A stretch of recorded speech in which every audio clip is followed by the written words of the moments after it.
Hello, welcome to the United Man. I'm Shane.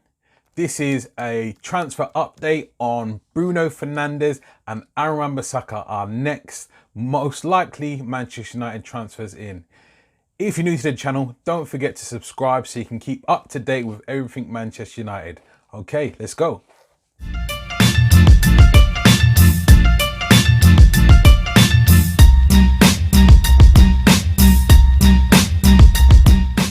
So, Bruno Fernandes.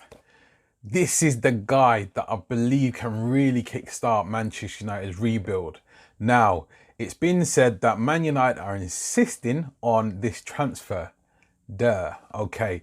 If we can get this one over the line, I truly believe that that's one core piece of us moving forward and going a small way of catching City and Liverpool.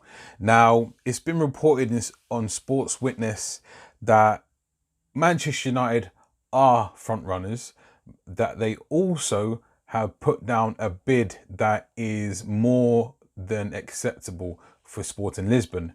Now, it was also previously reported, as you guys will know, that Spurs were apparently front runners all of a sudden, but the English media are also reporting now that it is Manchester United that are indeed in pole position for his services. With Bruno Fernandes, this is crucial that we can get this one over the line.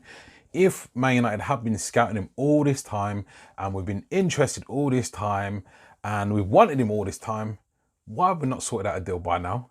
Now, it's just so strange that we've got to this point where, approaching middle of June, and now we obviously know that after the season you had, there's going to be loads of interest. So why wasn't a deal done before the transfer window opened, ready for when it opens? Wham bam, thank you, ma'am. Welcome, Bruno Fernandes. Never the Man United way, of course. Anyway, with the English media, they haven't really been reporting this one too much. It's more been the Portuguese media that's been actually reporting on the Bruno Fernandes progress to Manchester United. Now, with the English media picking up on it, that's when you get a little bit more traction. Aaron Wan Bissaka, AWB. I don't understand why this one's taking so long. I really, really don't. Now, yeah, he's away with the under-21s at the moment. Now, it's come out that Crystal Palace, obviously they've been playing hardball, haven't they? They've been saying no to 35 million, no to 40. They want 50 million. Man United don't want to pay that much. Even the Glazers have got involved saying they're not looking to pay 60, 70 million for Wan Bissaka. Okay, fair enough. What Crystal Palace are looking to do, that's been reported, is because Manchester United sold Wilfried Zaha back to Crystal Palace, they put a 25% sell-on clause in that deal. What Crystal Palace is saying, if you relinquish that 25% sell-on clause, we'll be willing to let you have Aaron Wan Bissaka for 40 million, potentially. That's not too bad if that is the case. Now, those are reports coming up. With that much detail, that's hard for the press to come and make up that kind of detail and information. So there is more than likely some substance behind that one. So that is a very interesting concept. So if that is the case, and Crystal Palace are looking to play ball, when you get those kind of details coming out from transfer dealings with clubs, there is normally, you find some more substance behind it than just rumoured, oh, Man United are in for this player, Manchester United interested in this player. Because that means nothing. I could just say Manchester United are interested in Kylian Mbappe, and with a reported fee of £185 million. I could say that. It means nothing. So this is why I'm saying, with this level of detail coming out or being reported, there's more likely some substance to it. So that's a good sign. What's also crucial with the Wan Bissaka deal is that it's been reported that he wants to transfer. Now, I know it's come out that he did say that he'd look to be playing for Crystal Palace next season, but that's before the massive interest and hype arose. So, but since then, you've not heard anything from him, and that's crucial. It's similar to the Paul Pogba situation.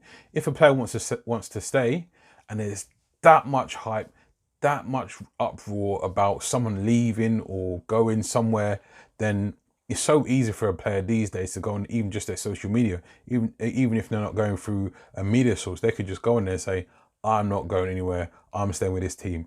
But Paul Pogba, obviously the interest from Juventus and Real Madrid is rife, and he's not saying a word. So his agent's not saying a word in regards to him staying. So it's more likely that he wants to go. Much is the case with Wan Bissaka. If he wanted to stay, all this information, not that they have to, but they could shut down all this chatter within a second. And if the clubs indeed were sort of worried, then they could go to Wan Bissaka and say, can you just quieten this down by just releasing a quick statement, a one-line sentence? But they haven't. So there's normally something behind. Yuri Tillmans, yeah.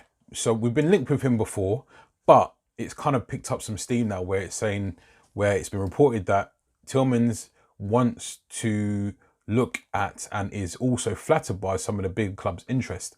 That being one of them, Manchester United from Monaco, and I believe Manchester United would be his first choice.